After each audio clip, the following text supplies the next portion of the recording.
What's up, y'all? It's me. It's your boy Asmongold, and today we're gonna learn how to do the Proving Grounds, and I'm gonna show y'all how to do Endless Healer up to 30 as a Shaman. And yo, this is my first time ever doing it myself. I turned on the camera and I was like, yo, I better not fuck this up because I'm recording, and y'all gonna see I didn't. So I'm gonna show y'all how I didn't fuck it up, and hopefully y'all can not fuck it up in the same way that I did, or at least a similar way. We'll get down to it. The first wave is not that big of a deal. It's one caster and two melee mobs. After at least what's it called, the caster and one melee mob. So it's just like right now, I just start casting lightning bolts. Y'all can see my gear right there. Amazing, I know. I don't even have a socketed belt. Okay, I don't even have one. I don't even have it. I don't have a socketed gloves either. Not even a big deal. I'm using a thought trinket. I don't think it's that good. In my opinion, you can find a lot better healing trinkets. Obviously, the same rules apply to Proving Grounds as challenge modes. So if you're confused as to how to gear, you can go ahead and watch my challenge mode gearing video and see how. For Wave 2, there's three mobs. There's a Hive Stinger. Hive Stingers, what they do is they cast an ability that does a huge AoE that does a lot of damage. And as you can see, it just went off right there. Not that big of a deal, especially I'd say like in waves like 1 and 12 or 2 and 12. Not that big of a deal at all, actually. As you can see, nobody's really taking a whole lot of damage. And also, you've got the Ripper, which is just your melee mob. Don't worry about him. And the Aqualight. God, I hate the Aqualights. What they do is they put a debuff on one person, and you have to dispel it within, I think it's like 5 seconds, I'd say like 5 or 6 seconds. And if you don't, it explodes and does an AOE and knocks people back. And so make sure that you dispel that if possible. There's one part where you can only dispel one of them. I'll go over that whenever it happens. Basically, and then whenever you get to a third wave really sucks. I hate the third wave. And the reason is because it's got these tunnelers. And the tunnelers, what they do is, my best understanding is they target the person with the lowest health and they put a debuff on them. You see that tooth? Basically, you have to be healed up to 90% of your health, or that tooth just keeps doing damage to you. It's really good if you can basically keep everybody to full health, especially that hunter, because if you have the hunter out there, like getting the tooth on them, then you're not going to be able to heal them with your healing ring. And so it's really important to keep everybody very full health, except for the people basically that you kind of want to get to take the damage. And if everybody's at full health, usually they just pick somebody randomly, but usually it's somehow like the person that you don't want them to pick. As you can see here, I've still completely got under control. The way that the waves increase is that basically each wave gives a 1% bonus in damage. So wave 1, I guess, deals like 1% more damage, and wave 2, 2%. So wave 30 is 30% more damage. And so for wave 4, I really hate wave 4. Wave 4 is probably one of the shittiest waves. And the reason for that is basically you have to decide which which person you want to dispel, because you only can dispel one. I think it's very interesting, very skill related wave, which is why I failed at it. Yeah, I'm a terrible healer. Like, this is my healing UI right here. I don't know what the hell I'm doing. But as you can see here, I move out. Oh, it's always better for you to take the damage because you have a health stone too. You can pick up a health stone before you go ahead and start the event. It's right next to the guy. It's just a health well. But as you can see here, as soon as one guy, see, I want you guys to look right here because Blizzard needs to know about this. Just a second ago, he was right outside my healing ring. I'm going to show you guys that a couple more times because it's so annoying. They do that all the time. And by the way, I'm going to kind of, for like waves like 12 through, I don't know, or like 11 to 20, like it's basically going to be the same thing, and then 20 to 30 is basically going to be the same thing again, except for more damage. The reason I'm narrating the whole thing is because I want you guys to kind of be inside my head whenever I'm making decisions. Now, I haven't talked about this yet, and I think this is a good time. Basically, and whenever the Osu, whatever, the tank, whenever he reaches about it's like 25 to 30 health, 30% health, he will always cast Shield Wall.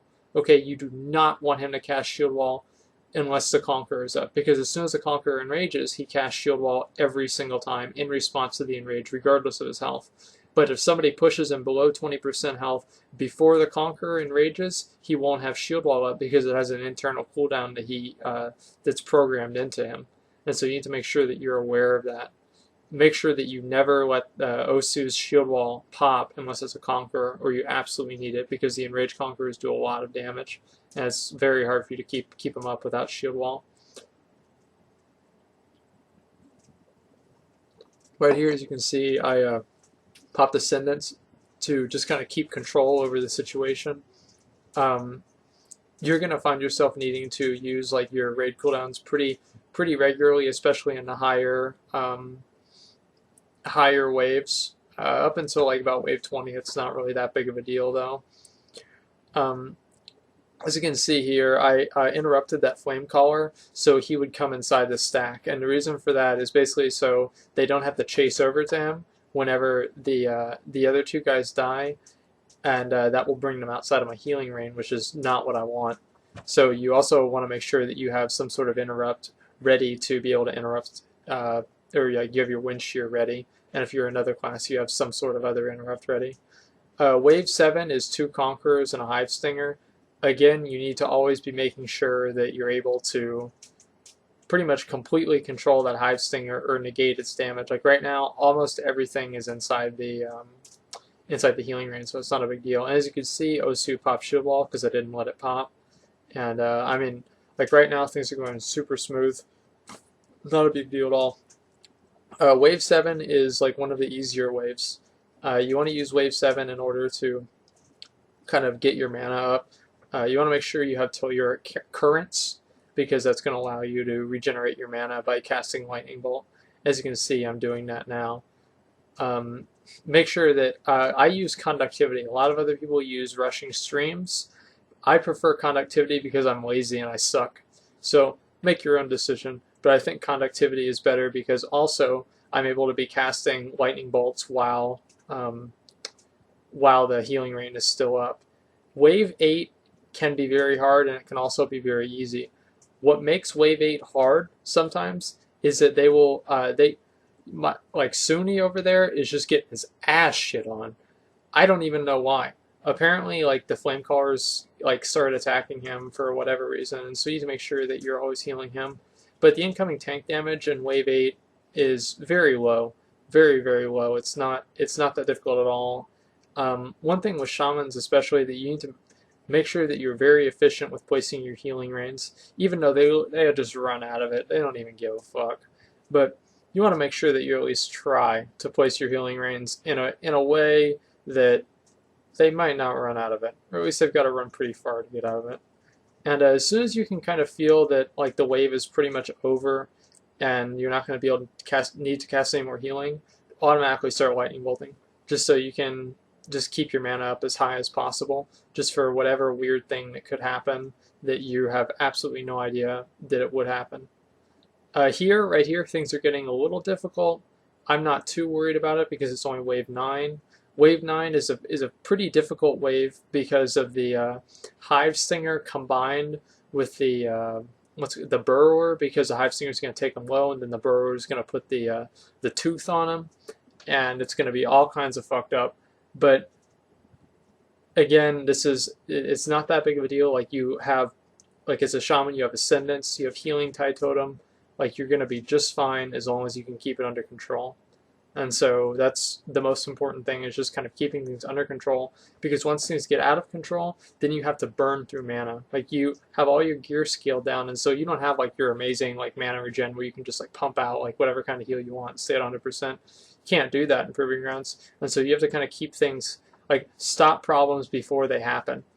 And Wave 10 is a very easy wave, actually. Wave 10 is probably one of the easiest waves because everything is pretty much not really a big deal. And again, you want to make sure that by this point the Conqueror is not attacking Osu without the shield wall up. So again, make sure that you have Osu's health always above that, I'd say like 40% threshold, just in case, because I mean anything can happen in like 1 second, take them from 40 to 20, And as you can see here, the Aqua White will spawn halfway through. Aqua White's not a big deal because it's a small Aqua White, and also you can just dispel it. And at this point, like this is as soon as everything dies and you think that you can do it, start spamming fucking bombs on the Conqueror. And the reason for that is basically they're not really able to kill the Conqueror on their own, by the time the time runs out. And if they don't, then you got 15 seconds, and like right now, the 15 seconds is ticking down, and I'm not going to be able to get mana until the last second. And sometimes you don't go out of combat, so you need to be very careful with that. Like I only get a drink right at that last second, so make sure that you do as much damage to that Conqueror as you can, so you can possibly go out of combat in that 15-second interval and drink, because that's the only time you can drink. You can only drink in between the waves 10 and 11. And 20 and 21, and in that 15-second interval, it's the only time you can drink. And obviously, again, it's just kind of the same thing over and over. Like I've said that before, but they just do a little bit more damage, so you have to play a little bit more differently. And if things happen in kind of a weird way, which sometimes they do, it's just how things turn out, you're going to have to react to them. The biggest difference between, like I'd say, like wave 5 and wave 25 is having to use your raid cooldowns. Like you can basically just throughput. See, I'm just dancing right here. I'm getting overconfident, and you're going to see how that fucks me in about 30 seconds. So you're going to see what happens whenever you do make a mistake. That was a mistake right there. I should have interrupted that. I had him targeted, but I thought that the other NPCs would interrupt him. That was wrong. And as you can see here, I'm doing pretty decent. I'm trying to dispel him, kind of keeping control on Osu, and I should be keeping Sunni. I should have put a Riptide on him, but I didn't. And I should also be refreshing Earthshield, but I'm not. Oh, I just did. Never mind. Okay, so I'm doing okay right now, and my healing. What is that called? Healing Rain. Yeah, Healing Rain. And so as you can see there, Osu, whenever I target him again, you see, yeah, he had to pop shield wall because he went to a certain low health. And I was worried at this point if his health being that low and popping would affect wave 15, but it didn't. So I was actually able to still have his shield wall up for wave 15 Conqueror. But that was a possible fuck up. And that's because I wasn't really paying attention. I was like, yo, this is no big deal. Don't think like that. The tunnelers can do a what's it called? They can do the tooth on the same person twice, like as you can see right now. Like right now, I am not in a good spot. Like, watch how much mana I have to burn through because I played this wrong. And I just then I had to use my Healing Tide Totem. And if I had done that earlier, it would have been fine. And I'm playing very badly right now. And it just took me just until then, basically, and like the teeth are still not off. There, now it's finally off. As you can see, I went through like 30% of my mana because of very bad play. You want to save your Nature's Swiftness or whatever the instant heal. I'm going to go over the glyphs and everything a little bit later. I just don't remember what it's called. Ancestral Swiftness, sorry.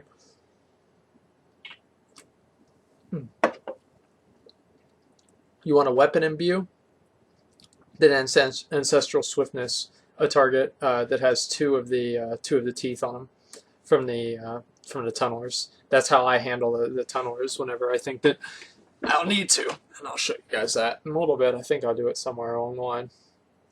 And as you can see here, I'm moving out again, and right now things are getting a little difficult, but everything is pretty much fine. People are a little low. I probably should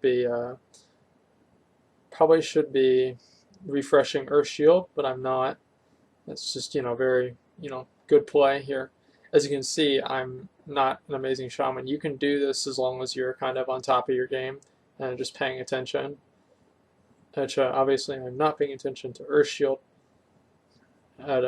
It's not really that big of a deal. And if I was, I probably would have been able to damage that Aqualite more and been able to get more mana for wave 15, even though wave 15 is not really that difficult. I think I handled wave 15 here pretty well. It wasn't like the best handling, but it was good enough. Definitely good enough. As you can see here, Conqueror is enraged, and whenever he says I'm Wall of Iron, but I cannot hold much longer, that means that he casts Shield Wall. And as you can see, as I said before, the Shield Wall was up, and so this was a potential problem that was minimized. I had to cast Ascendance here, because I thought I casted it, but it didn't go off. Like right here, yo, you can imagine this is butt clenching time right now because I was really worried that I was going to die. But Ascendant's just not a problem. Took care of it. Remember, you have to use those cooldowns whenever you need them. Don't be stingy. Basically, you can use them like every like 3 waves, or like about every three waves you can use one of the cooldowns. Just by the way that times out. Like wave 15 is like 1 minute, so like I mean each wave is about 1 minute. And wave 16 can be a problem, but it's usually not. You can't really.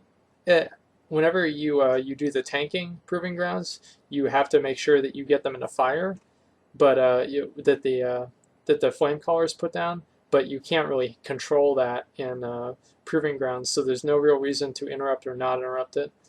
That was a mistake there on my part. I forgot to interrupt because I was thinking about interrupting the flame caller, but it kind of worked itself out. And I just used Healing Tide Totem because I was getting very low on mana, and also I didn't really have control over the situation again because things were knocked out of my range and everything else. And another thing is like whenever you have Healing Tide Totem down, everybody's pretty much going to be at full health the entire time that it's up. And if they're not, you want to make sure that they are. But as soon as they are, they'll probably stay there, and then you can bomb some heals. And as I said before, Wave 7 is not really that big of a deal. I'm just kind of healing tide or healing rain down, just so everything is pretty much ready for me to start bombing lightning bolts into the Conqueror as soon as the Hive Stinger is dead and the Conqueror is unenraged. As you can see here, he has Shield Wall up, and even with 2 Conquerors and the Hive Stinger up, he's not really taking that much damage with me just spamming normal healing wave onto him. And of course having Healing Tide Totem down too. But as you can see here, and I'm pretty much just about ready to start casting Lightning Bolt. And I mean, this is, I did very well on like towards the end of the like wave like 15 to like 20. And then I made a couple of like minor like panic mistakes. And that's one thing that you can't really let happen is you can't panic. It's like if shit goes down, you've got to be on top of the shit. You know what I'm saying? That's what you have to do.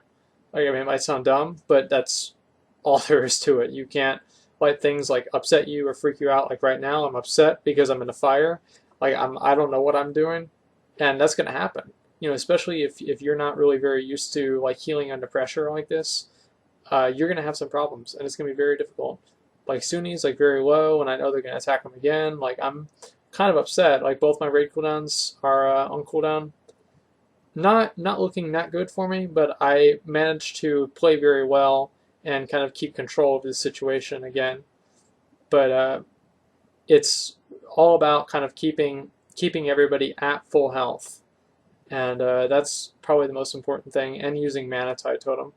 You want to use Mana Tide Totem, obviously, whenever your Healing Stream Totem is on cooldown. Usually I try to use it as soon as my Healing Stream Totem goes away. I use Mana Tide Totem, so then by the time Mana Tide is over, I can Healing Stream again, and it's kind of seamless.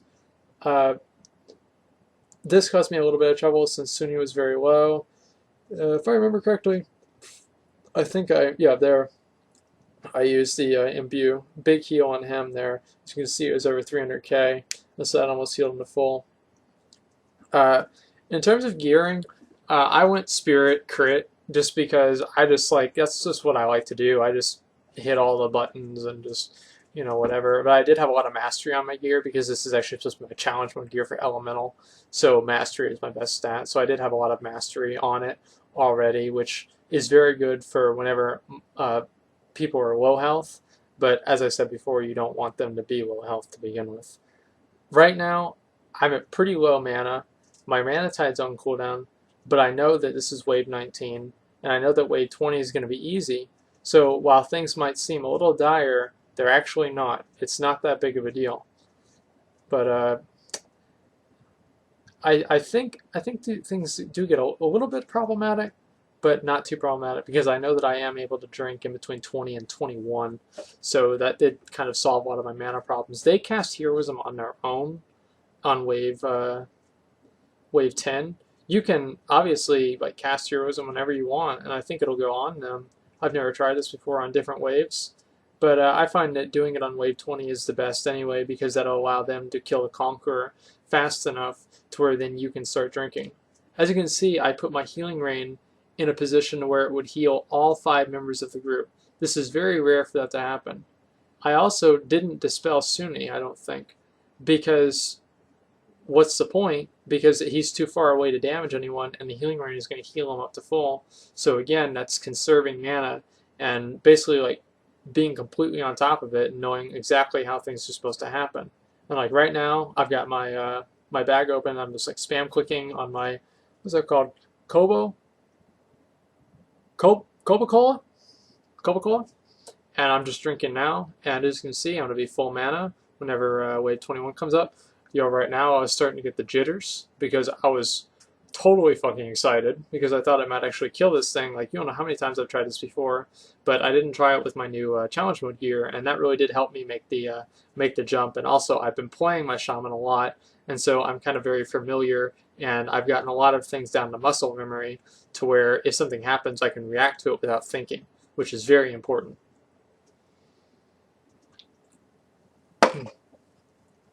Now, I'm going to be a lot more specific with what's going on because this is when it counts the most, which is wave 20 to 30.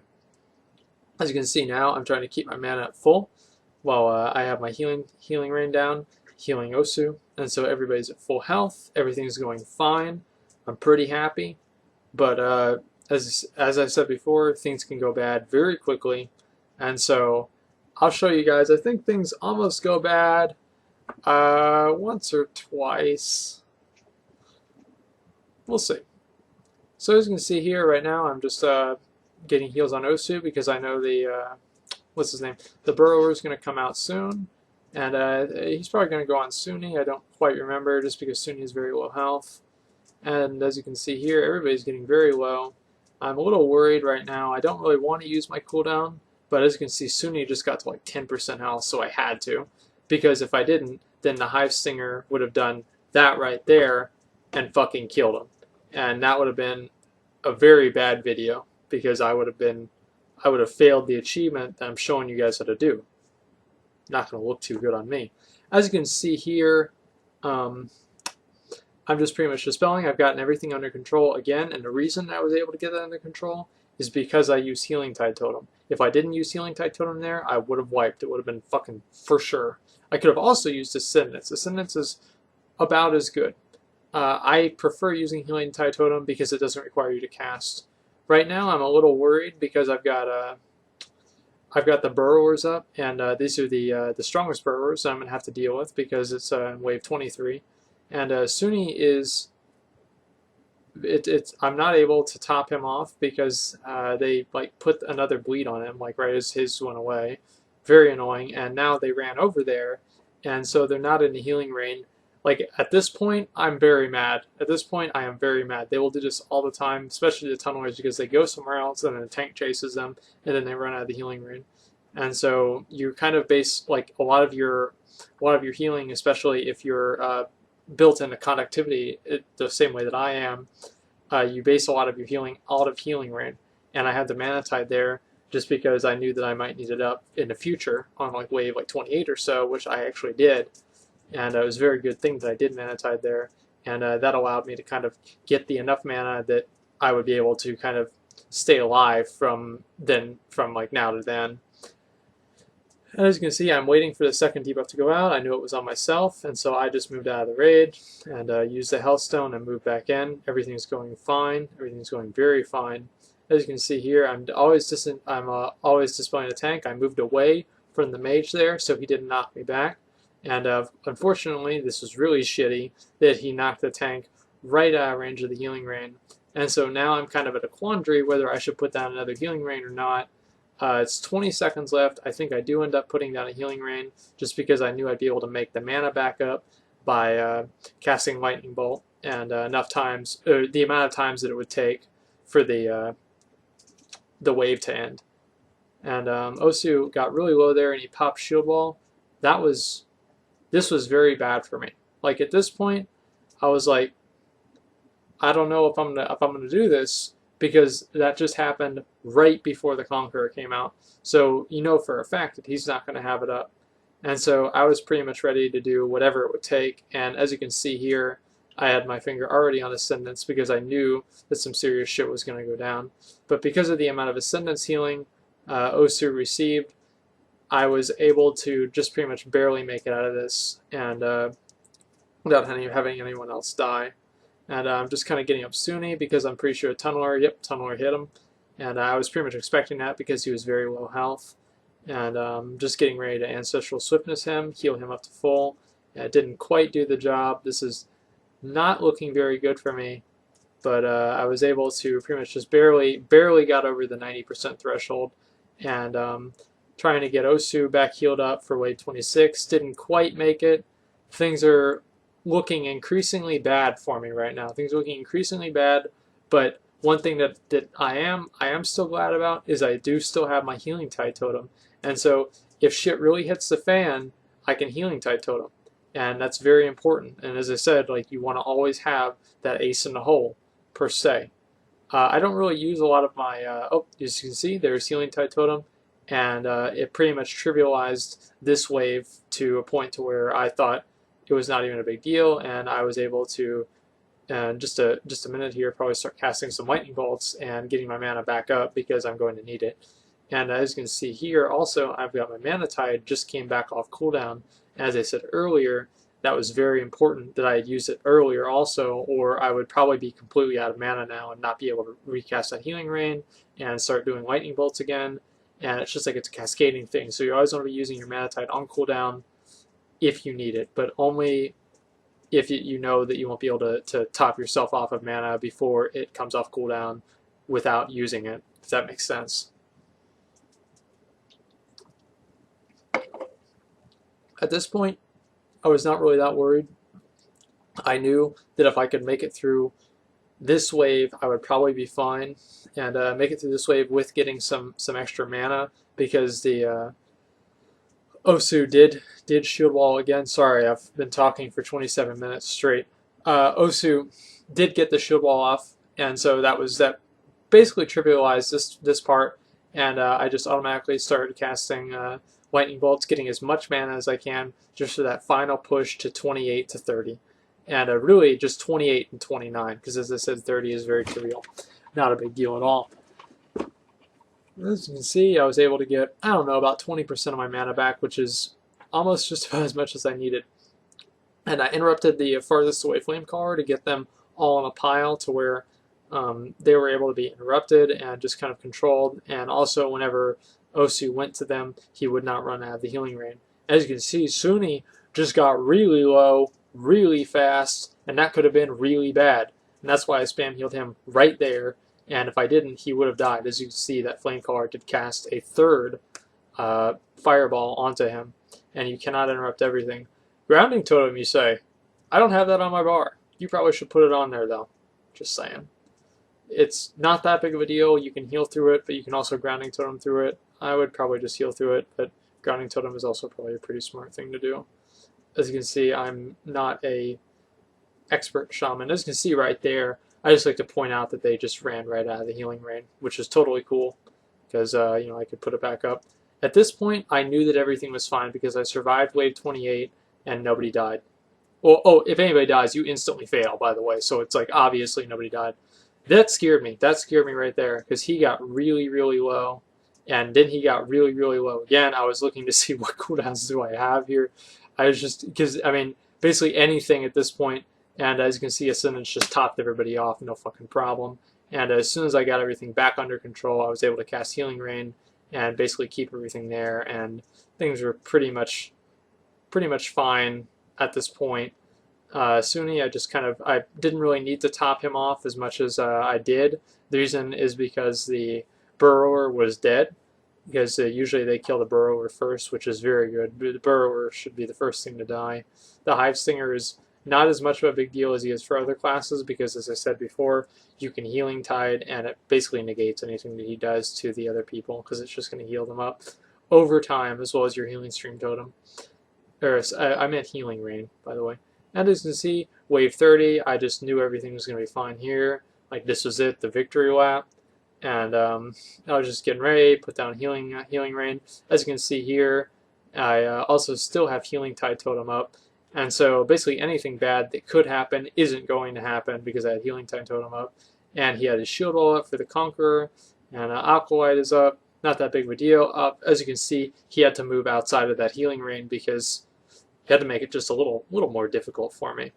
And I really appreciate that Blizzard doing that for me. But I'm just glad that I'll never have to do this again. And hopefully, if you guys watch the guide and kind of are very attentive to it, you won't either. This achievement really kind of sucks. See, I'm just getting in close so I can look at myself winning. And I use the Flask of Falling Leaves, which is the Spirit Flask. You want to use Spirit Flask. I think I use like hit rating food. Don't worry about the food. Not that big of a deal. If you have to get food, I would say you should probably get, what's it called? As you can see, I hit wave 30, and I just always do wave 31 because I think that for whatever reason, if you have to do wave 31, I'm just superstitious. And so I did wave 31 just in case. But yeah, you want to make sure that you can get your intellect food or your crit food or mastery food. Basically, I mean, like whatever you feel that you're lacking, or spirit food, honestly, if you think that you still need more spirit. I think that the amount of spirit that I have is more than enough, really, though. As you can see here, there's my gear. Spirit I have is 7,000. Let's see, crit chance was at 19%. So, I mean, I'm doing pretty good in terms of stats, but I could have a lot better gear, and I just don't. And so you can definitely go into this with a better chance than I had. And so, again, don't really worry about it. It's mostly about having just like kind of the right gear, because you might need to regem and reevaluate your play style, because what might work in Heroic Siege of Orgrimmar might not work here, just by the way the characters play with so much more stats just in general, especially Spirit. As you can see there, I got the achievement. Unleash Fury is very important, and some other things that are important, obviously, are conductivity. You can replace that with what's it called? Rushing Streams, but I prefer not to do that. And glyphs, I forgot to mention that. The glyph of Telluric Currents is very important. And the other two glyphs that are important are Glyph of Healing Wave, and also Glyph of Cleansing Waters, just for that extra heal on people whenever you cleanse the debuff off of them. Cleansing Waters usually sucks. In my opinion, I think it's kind of useful. There's not really anything else that I think is that great that you could use instead. But anyway, that's pretty much all I've got for you guys. I'm sorry it was kind of a long video, but it's a long event. Like, that's real time. Was the recording 32 minutes, and that's pretty much it. So thanks for watching. Like, comment.